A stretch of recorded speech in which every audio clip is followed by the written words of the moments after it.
At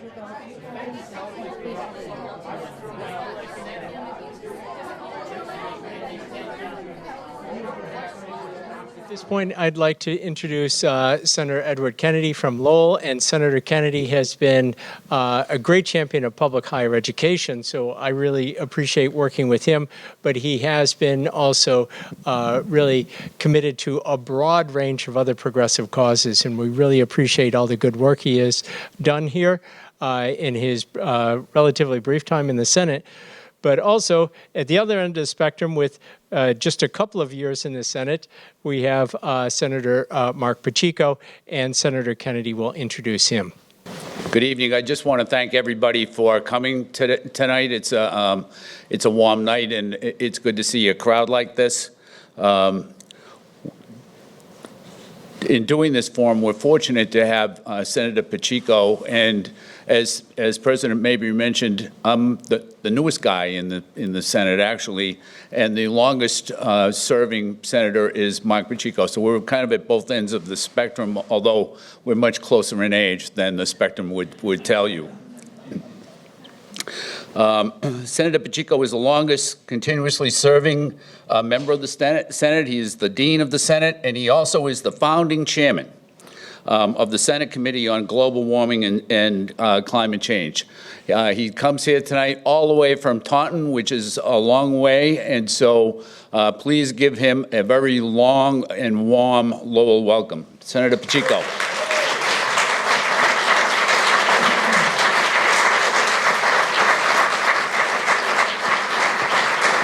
Thank you. Slides. Thank you very, very much, Ed. And let me just say, I have had the opportunity to serve with a number of senators over the years, and Ed has just been a fantastic addition to the Massachusetts Senate. He's just a great person to work with, and I know most people here understand that because he is a local leader as well. I did something similar when I was back in Taunton many years ago. I served on a school board for 10 years, and that's the way to stay connected to your community, is being there with local government, and then when you have the opportunity to go on, which Ed has and is doing an extraordinary job for all of you, and still serving out his term on the municipal council. So I want to thank him to begin with. I want to thank all of those associated with the community college. Thank you very much for having me here tonight and being here. And I want to thank the professor for. I'll have to check out your slides, see if I can borrow some. Well, as Ed said, I got involved with politics many years ago, and I got into elected office for one simple reason. I wanted to make a positive difference in the lives of the people that I served. And to be quite honest with you, whether it's been Democrats or Republicans I've served with over the years, I have found that the overwhelming majority of people that I have served with, that is the reason why they actually ran for office, whether it's at the local level, state level, even national level. They want to try to use some of the skills they have to try to make a positive difference in the lives of the people that they serve. And the more I was always involved with the environment. There was something that I just lost my dad in March. And that was our real connection. I can remember as a little boy, him taking me fishing, getting out into some of the state parks, connecting with the land, appreciating the natural resources and the natural world environment that we live in. It's a special connection to me. And I thought I knew a lot about the environment because I served at the local level. I went to the Stockbridge School of Agriculture, actually, for a few years. I was in the ag area. Actually, I'm fibbing a little bit. I went to the Stockbridge School of Agriculture, but I started off in the golf course industry. Mowing lawns and doing greens and landscaping and doing all of that work. But I love the outdoors, and I loved the environment as a whole. And I thought I knew a lot about it when I served on the Natural Resources Committee in the Massachusetts legislature. I served on it for most years that I had served up until most recently. And we had hearing after hearing after hearing, and I thought I knew everything there was to know about our environment. And then I was invited by Vice President Gore, after he had left office, and started an organization called the Climate Reality Project. Well, it was called the Climate Project at the time. They decided to put reality in the name so people understand it is really the reality. And I was asked to moderate a session similar to this at Coolidge Corner when The Inconvenient Truth came out, the documentary. And I went to that evening at Coolidge Corner, and when that documentary finished, I was blown away. Because what I saw come alive on the screen, saw what was happening in other parts of the world, and what was happening right here in the United States, I knew that I had to do more than what I was doing at that time. So I actually signed up to be a climate messenger with the Climate Reality Project, and I went to Nashville, Tennessee, to get trained by Al Gore to give a slide presentation. Don't worry, I'm not going to give that one tonight. And I came back and I spoke with the Senate President at the time, Bob Travellini, and I asked him, actually he was a man that you needed to give the elevator speech to, Senate President Travellini. Didn't want a long presentation or anything, just what is it, bottom line, what do you need?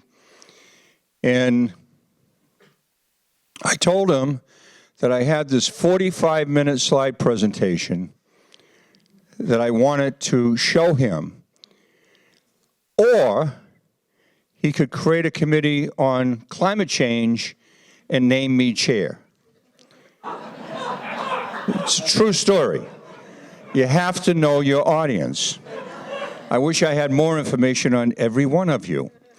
So I said to him, he said, is it going to cost me any money? I said, no. I'll be glad to take the additional assignment on. I just feel very strongly about this. He says, you're not kidding me, right? I said, no. And he says, you got it. We'll do that. We'll create this committee based upon what I told him. And we began our work a little after 2006.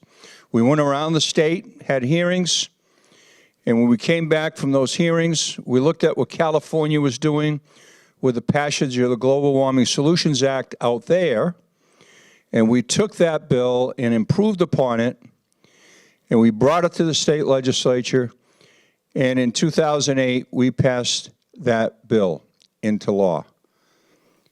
And today, Massachusetts is one of the states that is leading the U.S. in terms of climate change. But I'm here tonight because we're not anywhere close to where we need to be. We have a growing problem. We have a problem that over the past decade, extreme weather events across the globe and the U.S. have increased substantially and frequently, and the magnitude of these problems are just, really, unbelievable.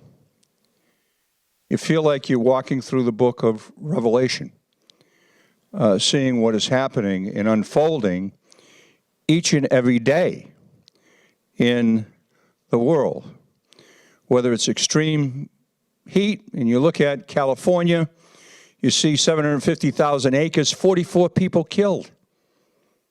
Less than a quarter of an inch of rain that came down on California during that period. And yet in the Northeast, we're way above average. And guess what? Both were predicted years ago by climate scientists. They told us this was going to happen. In Japan, temperatures that went up to 106 degrees.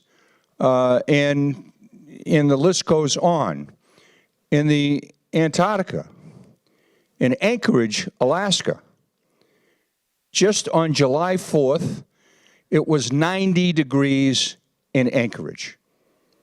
90. Stronger and deadlier storms. If we look at what has happened with hurricanes like Maria, we see that over 64 deaths occurred. The Atlantic, it was the 10 most intense Atlantic hurricanes on record. Top 10 most deadly recorded. It is getting scary. Now, at first, people would say there's no connection to climate change and extreme weather. Even the IPCC scientists would not want to go that far. But in most recent years, when we look at the most, dirty weather that we have had from dirty fuel sources, we have made those connections to the extent that we now can say climate change plays a significant role in the intensity of the storm systems that have been created. And not only more frequent, but more expensive storms.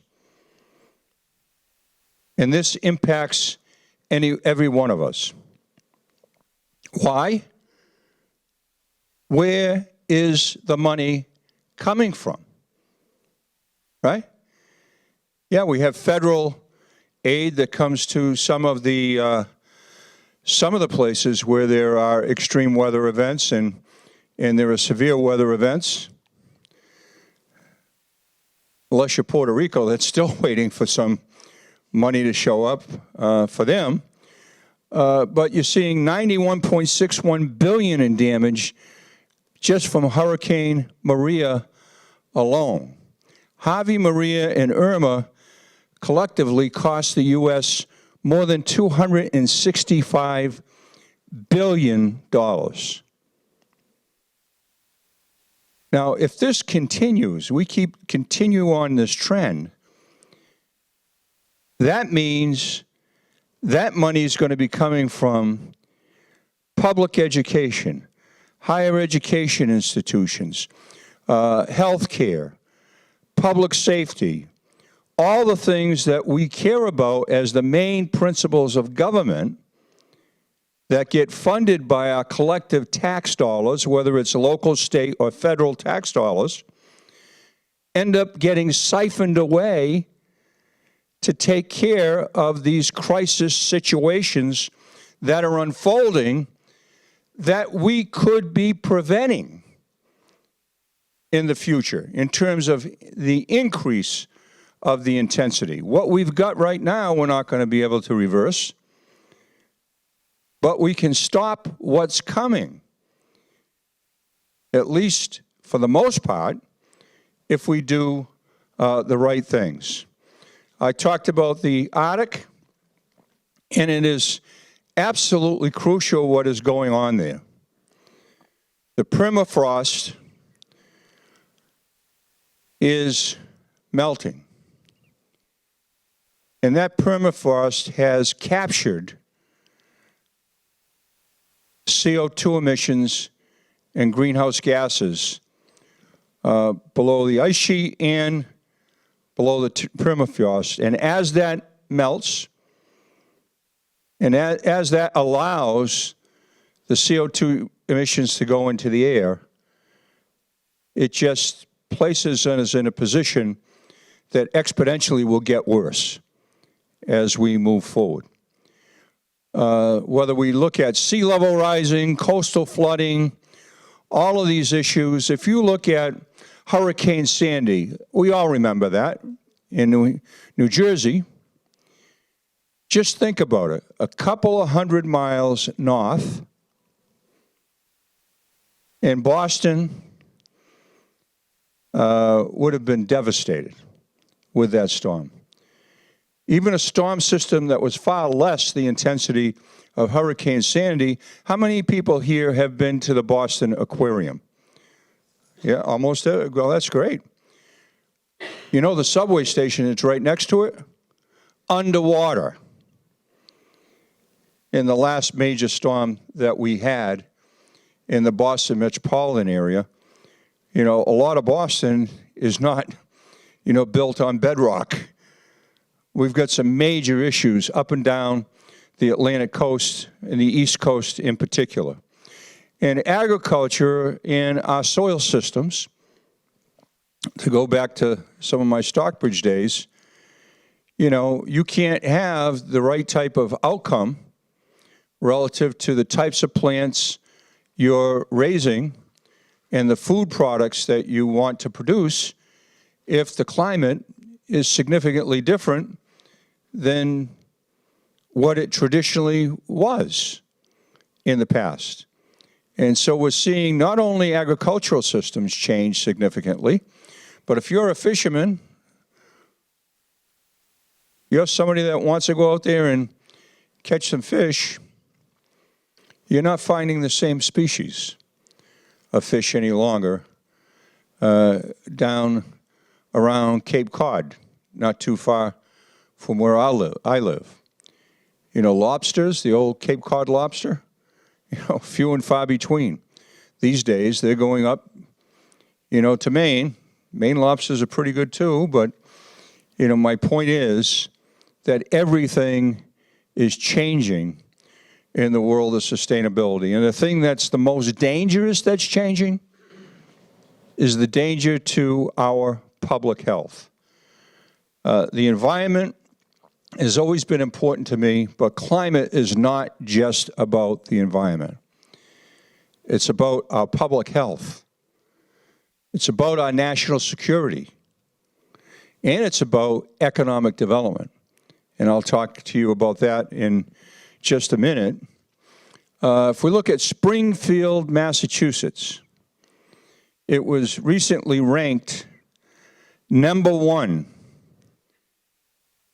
worst city to live in the United States relative to asthma rates.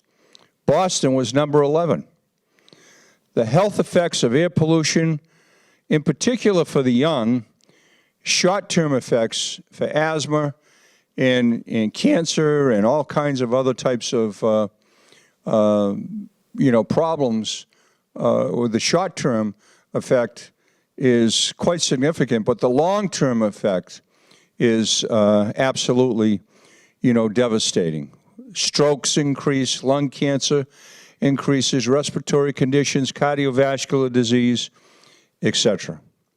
And that is why, and it's not in the slide presentation, but I want to share this with you. During the Obama administration, we passed, many of you may recall, the Clean Air Act.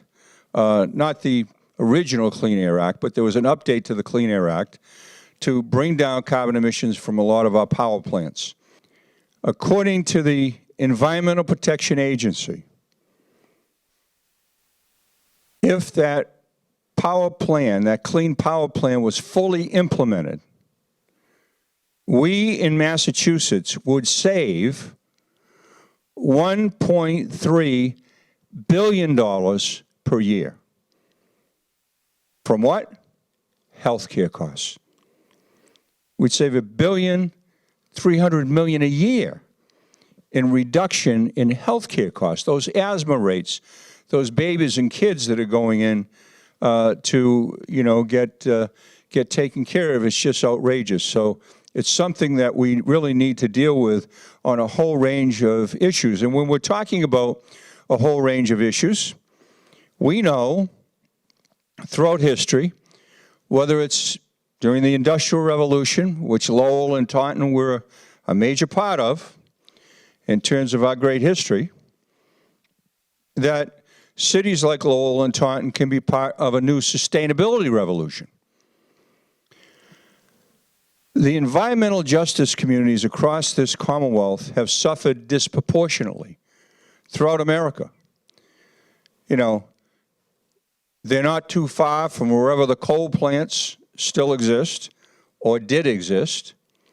You know, thankfully we've seen those close down here in Massachusetts, but there's still, you know, plenty out there throughout the U.S. And the same thing is true whether we're looking at oil-fired plants or gas-fired plants. Usually not too far away from them, there are the poorest of poor, people of color, or white poor Americans that are in environmental justice communities that need some help and assistance. And we do the right thing on global climate change. We actually disproportionately help to benefit those same communities if we do it in the right way, because we move to renewable energy technology instead of the technologies we have today. Just a couple more slides before I get right into the legislation. I know immigration is a big issue. We think it's a big issue. Wait till everybody sees what's coming.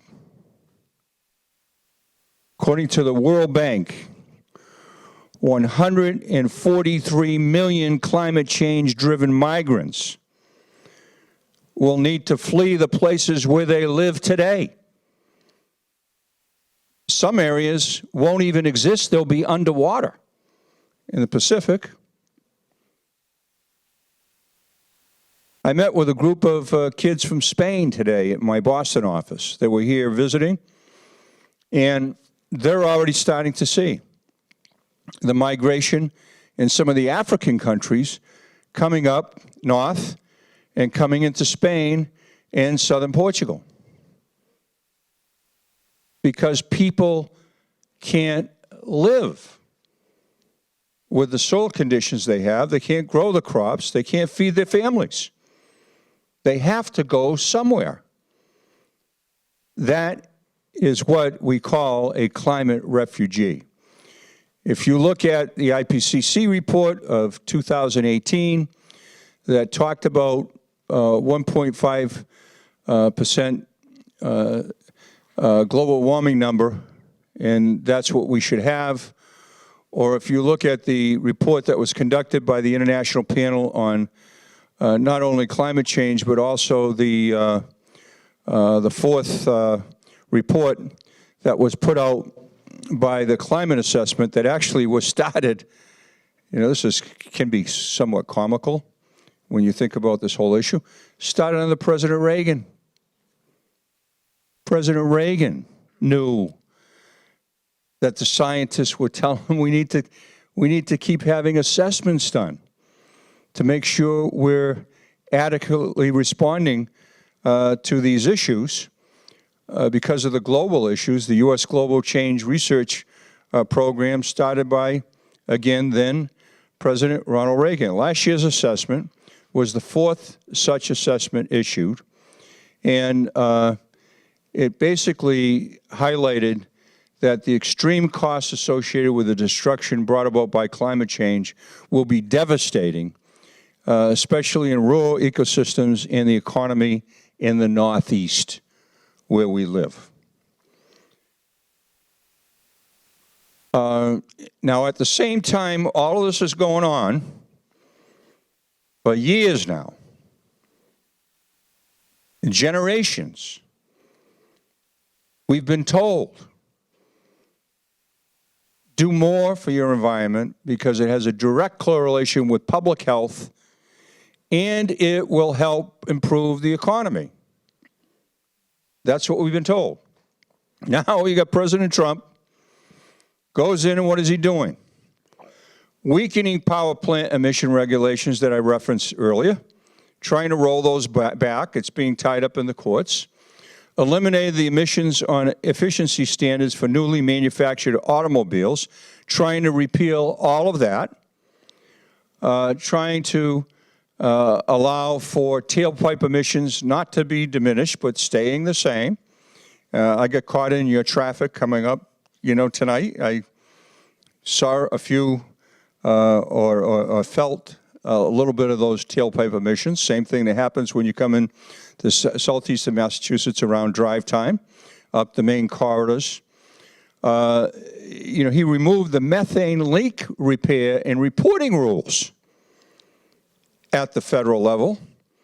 And the list goes on. We only have a fraction of the things here that is taking place at the federal level.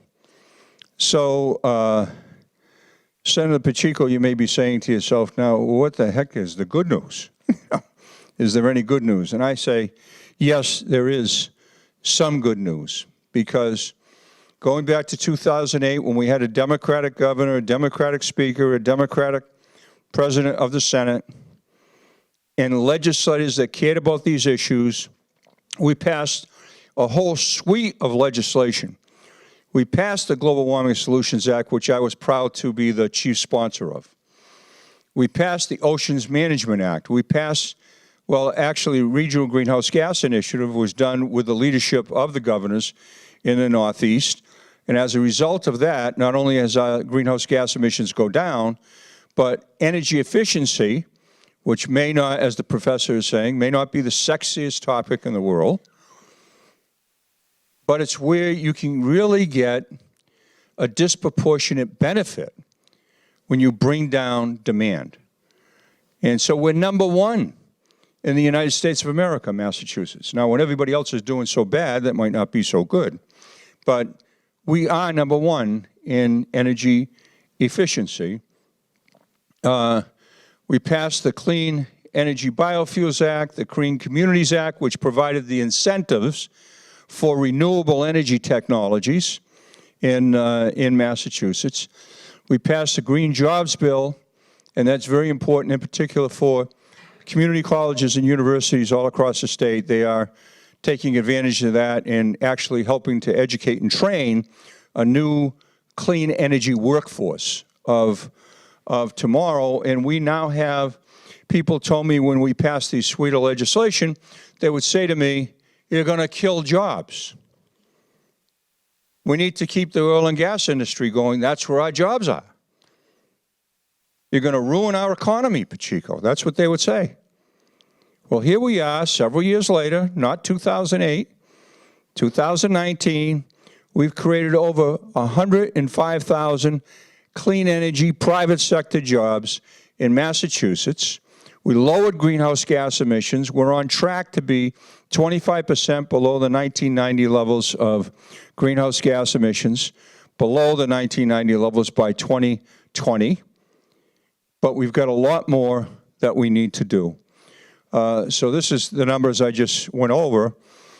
And it's interesting, this act was taken to the Massachusetts Supreme Court, because some in the administration were saying, well, we don't have to abide by the statute. We think we can do it another way. And so it went to court. And this is what the Supreme Judicial Court, Justice Kafker said, quote, the Global Warming Solutions Act is designed to go well beyond business as usual in terms of reducing emissions, to unpend rather than uphold the status quo. And that's exactly what we wanted to do with it, is to get away from the status quo and embrace a clean energy future. So we still need stronger climate policy in Massachusetts, and that's why there's been a number of pieces of legislation. What was just before that one, Scott? So I say in the presentation here that we, right now, we don't have a plan. We passed the suite of legislation that we passed. Global Warming Solutions Act is still in place. Last session, Ed and I joined with 100% of the members of the Massachusetts Senate. And we passed a strong climate bill.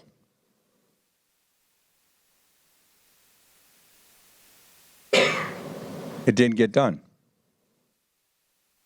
Now there are dozens upon dozens of bills that have been filed. I want to go over a couple with you tonight to tell you about them. One of the ones that Ed and I co-sponsoring is an act to secure a clean energy future, Senate 2005 or House 2802. The House sponsor on this bill is House member Ruth Balzer from Newton. She is also a Al Gore climate messenger. So I decided to partner up with her on the House side. I would do the Senate side. Again, the bill is very similar to the bill we passed in the Senate last year. And here are the major provisions. It updates the Global Warming Solutions Act not to be 80% by 2050, but to get to net zero by 2050. That's where we need to be, net zero. We say in 2030, we need to be 50% below the 1990 level emissions. By 2030, 75% of the 1990 emission levels by 2040, and net zero by 2050. It raises the annual renewable portfolio standard, which was in the bill that we filed last year from the Senate, but it never got done, to 3%.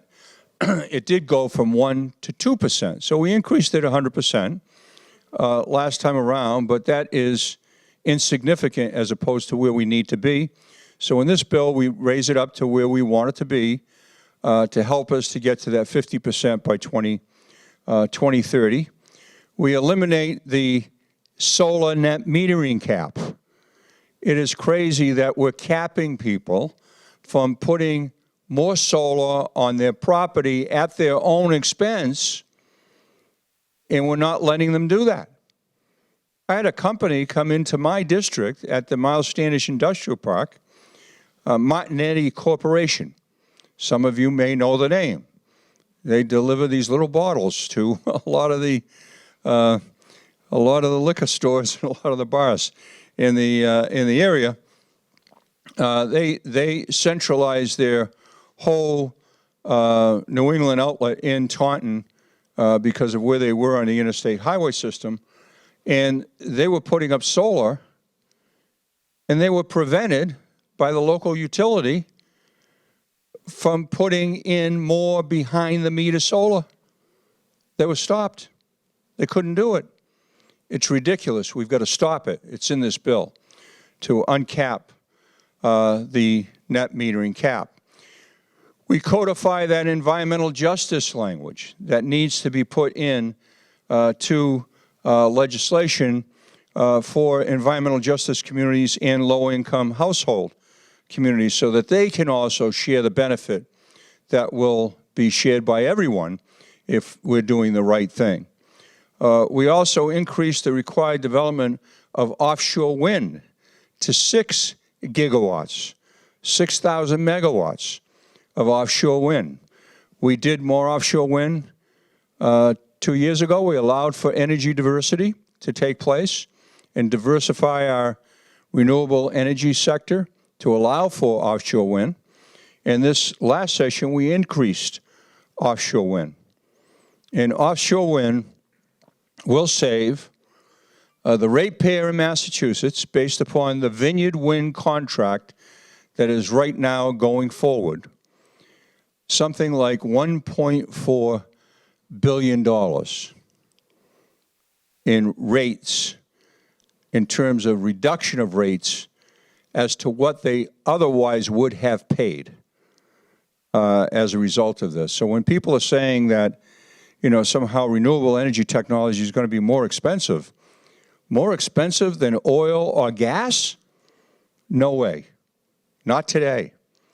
We've already gone by that, scenario. So we have an act to secure a clean energy future, which also divests from thermal coal and permits an independent retirement board to divest from fossil fuels. That needs to be done. Why? Just for the environment? No. We need to protect, small investors. It's a bad investment.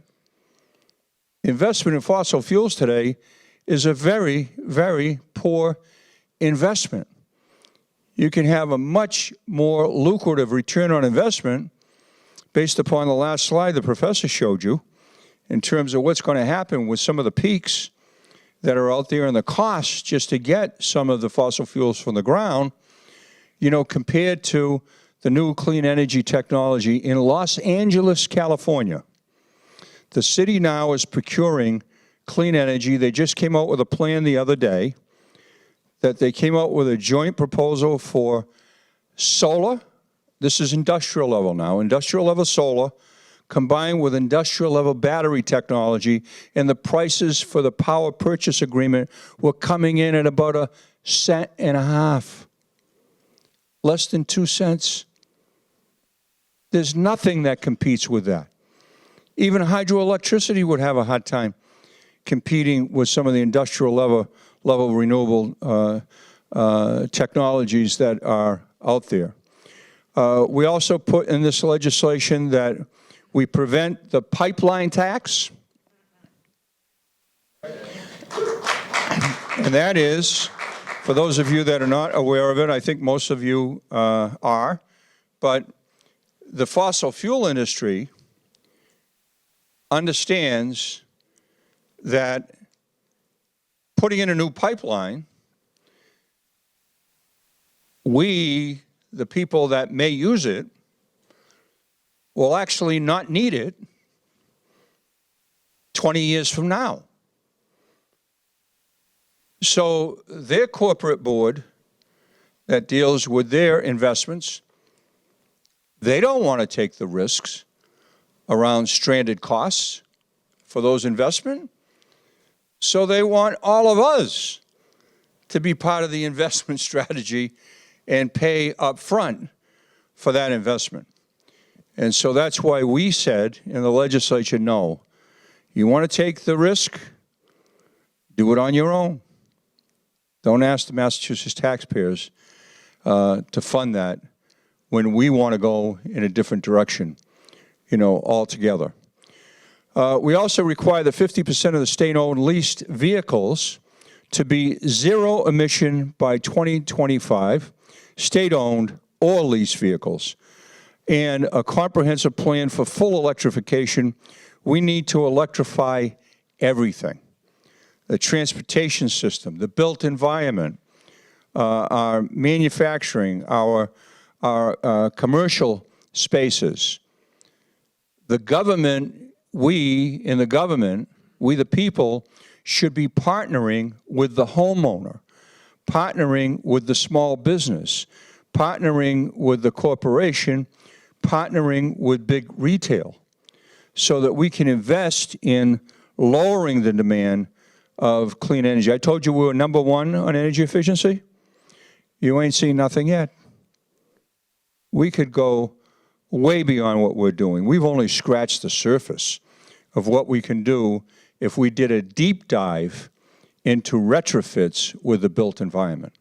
We could save, I can't even fathom where we could be. We could be down, 30% less than what we have right now in terms of the demand out there.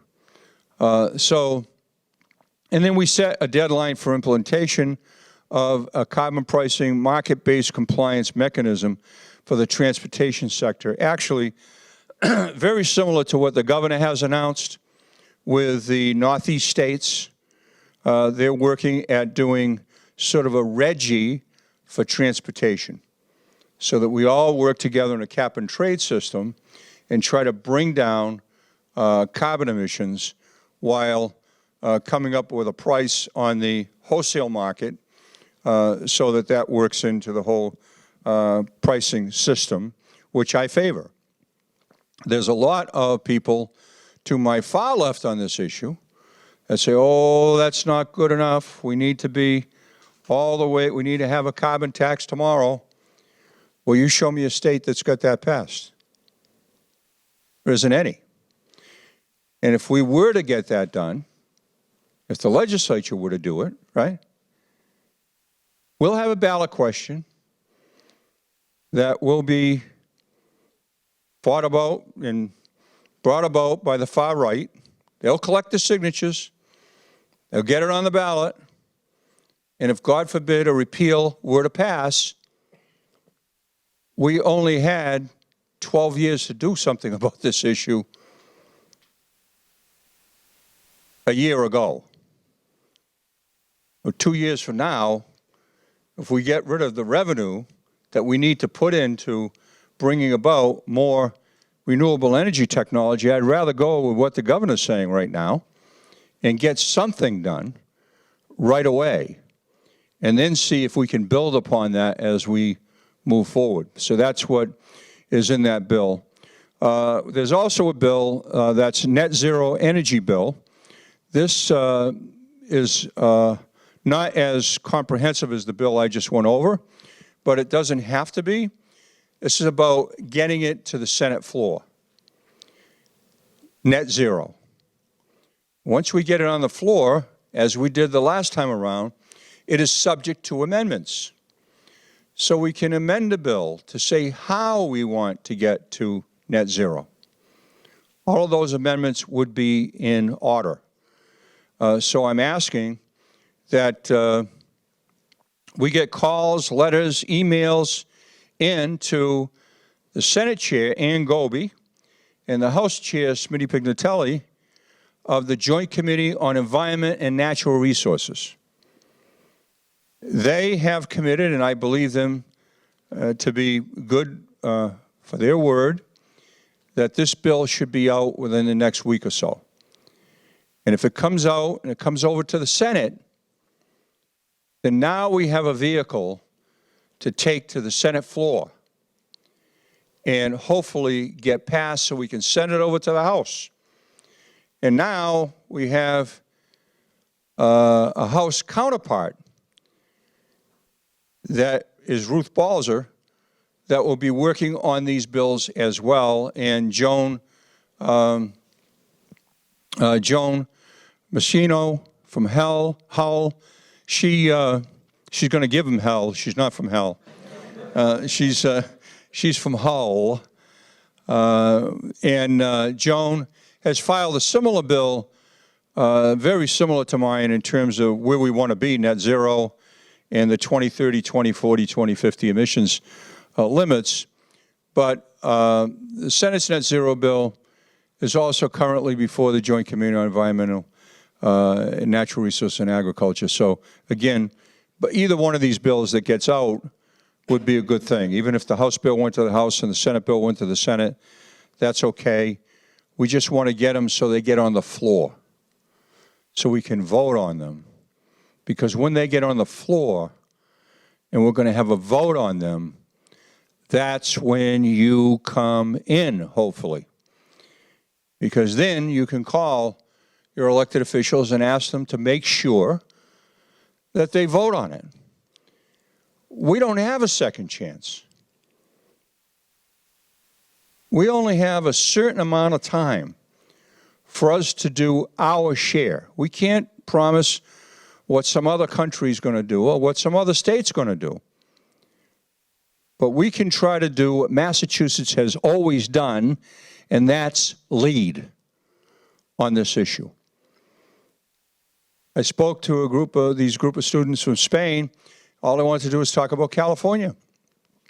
Because, of course, California's always in the press when it comes to climate change. And I told them, yes, it's in the press because of climate change.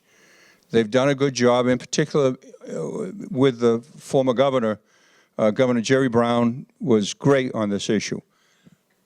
However, you know, it's the celebrity era, it's Hollywood, it's, you know, California's always in there. And if they were their own country, they'd probably be the fifth or sixth largest economy in the world. So it's not insignificant what California is doing. However, as I told these young students, I told them, listen, Massachusetts is actually ahead of California. California just got to the 1990 levels of CO2 emissions this year. We're on track to be at 21% earlier this past year, and we may, in fact, meet the 25% number. It depends upon how much we see with the offshore wind as soon as that comes online. Of course, that's after 2025, you know, when it's really, you know, going, and we'll see what the reduction is in greenhouse gas emissions. But we're doing better than any other state in the U.S. in terms of bringing down carbon emissions. But we're starting to be wanting for the updating for the new science. We were doing what we were doing based upon old science. Now it's science that was around in 2006, 2007. Now we know that science is inadequate. We're not anywhere near what modern day science is telling us we need to do. So what can you do? Please, call your legislators, even if you know them well. Even if you want to call Ed again. Okay, I know I wouldn't do that. You can talk to him tonight if you want. He's a co-sponsor of these bills. He's been very, very supportive, and I thank him, you know, for that. So you don't have to call him. I don't want to have his phone go off the hook tomorrow. So, and especially people that are watching via cable. Ed's on board, so you don't have to call him. But call everybody else. Make sure they know what the story is. I'd go to your local governments. Ask for votes of support to get these pieces of legislation supported at the state level. Start now, because we're going to need that citizen momentum to get these bills passed. Make sure that you or anybody else that cares about these things are registered to vote. This is a voting issue, and I predict in the next set of elections, both in Massachusetts and nationally, climate will be one of the top 3 issues on everybody's agenda. Because as soon as people understand how critical it is facing them and their public health and their children's health, they're going to want something done about it.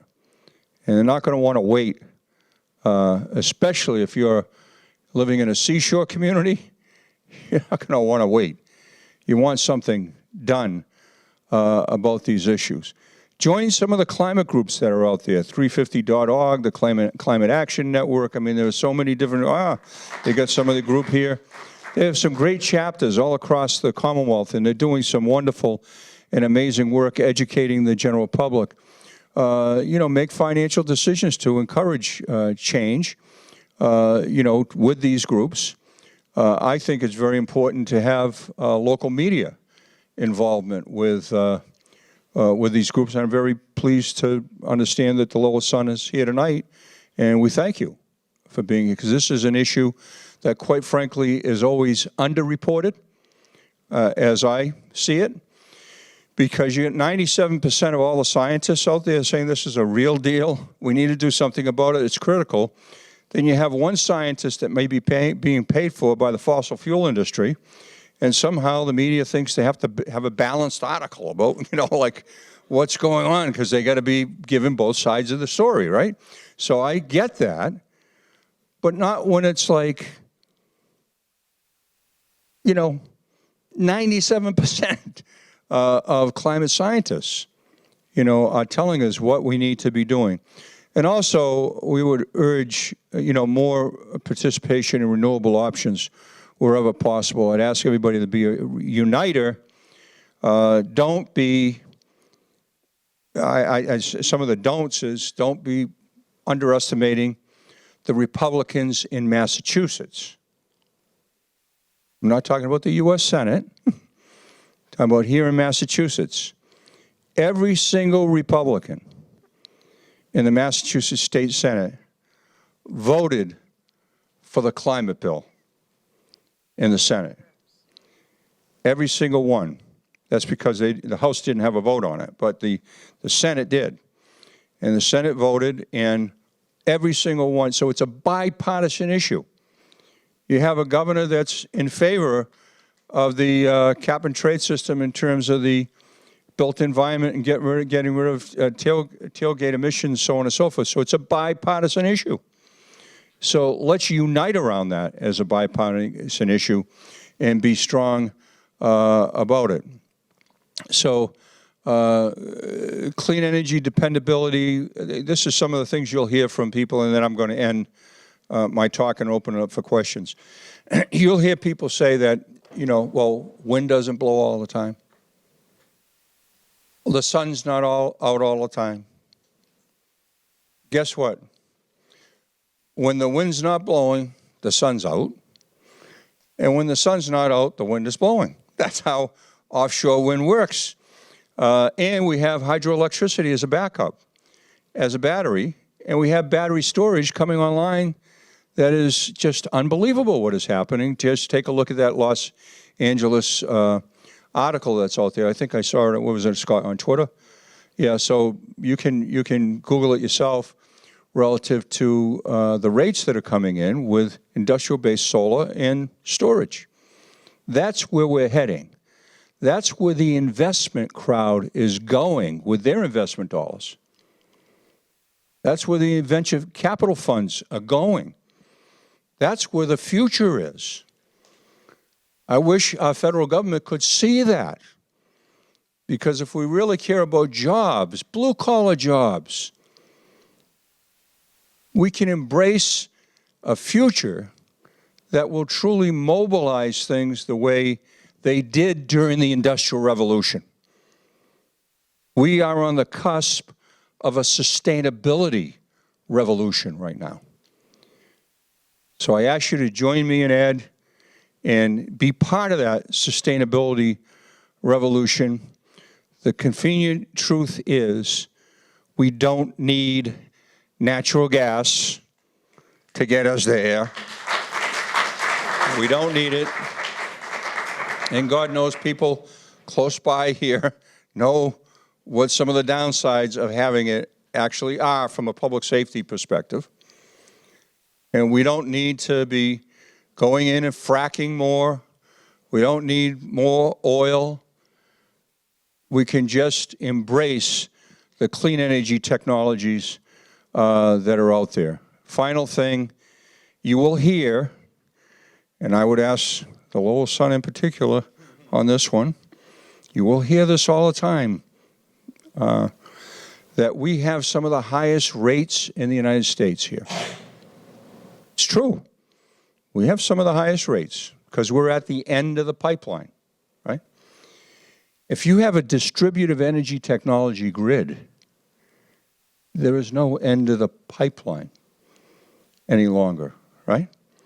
And by the way, even though we're at the end of the pipeline, the story that is not told, that I hope is told, is that because of what we're doing with energy efficiency, in the investments we've made in energy efficiency, we don't pay rates, we pay bills. So the rates are times the number of units you use. If you're using less units of energy, you pay less. We're number 26th in the United States of America for energy bills here in the Commonwealth, 26, not number one. Rates are close to number one, but not our bills. Mississippi, they don't care about the rates. They got low rates, but they do absolutely nothing on energy efficiency. So people are actually spending way more money than they need to, which we're doing the actual opposite here. And I think that's it, right, Scott? Yeah. So let me just conclude by saying I really appreciate, I'm thrilled when I came in the room tonight and saw all of you here.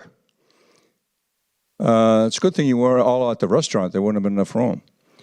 But I was thrilled that you're here, and I'm thrilled with, first of all, my ability to serve with Ed, but that he is taking this on as one of these issues that he really wants to be involved with and try to work to get done, because it really has a lot to do, if you care about the economy, it's your issue. It should be your number one issue. If you care about the environment, it should be your number one issue. If you care about public health, it absolutely should be your number one issue. And if you're somebody like me, who's been to other places in the world and have seen what Russia and some other countries are doing with the fossil fuel industry, shutting the spigot off on places like Estonia and other places in the world, you know that this is a national security issue. It's a national security issue. It is critical to the future of our society. And again, we're on the cusp of that sustainability revolution I was speaking about. Please be part of that revolution. We started one a long time ago here in Massachusetts. It's turned out pretty well, but we've got a long way to go. So be there with me and Ed, and let's get this done this year. You should be holding all of us in the legislature, all of us, me, Ed, everybody, accountable. I predict we're going to have climate primaries in the future. I think we're going to see that. We're going to see that in a whole range of areas. And we don't need to do that. We just need to do what science is telling us we need to do. We don't go to the doctor, and the doctor tells us, you know, well, I guess I've done that a couple of times. Haven't done exactly what he told me to do. But my point is, you don't go and say, well, I'm gonna go, you know, see 99 other people and see what their opinion is. And then 97% of them tell me the same thing. Well, I better look myself in the mirror, right? And do what he's saying or she's saying. That's what this is about. We need to bring about the accountability, because the other renewable source is not just energy. We have renewable political power in this country too. So if we don't see something happen the way we believe it should happen, well, we can renew that power as well. I'm very proud to say that I think more than a two-thirds majority in the Senate, before New Year's of 2018, going into 2019, I passed around a little slip of paper that asked everybody to sign on to a New Year's resolution. And the New Year's resolution was that they would commit, if they signed on, to be part of enacting comprehensive climate change legislation in 2019. Not in the term, but this year, 2019. More than two-thirds of the Senate had signed on to that, and there's a lot of House members that feel the same way. So I ask you to join with us, and let's go out there and get it done. Thank you, and let me open it up for questions.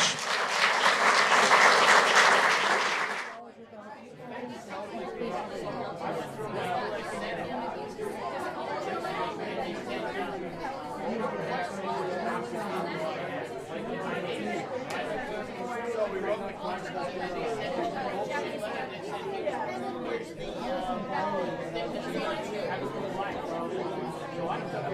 you.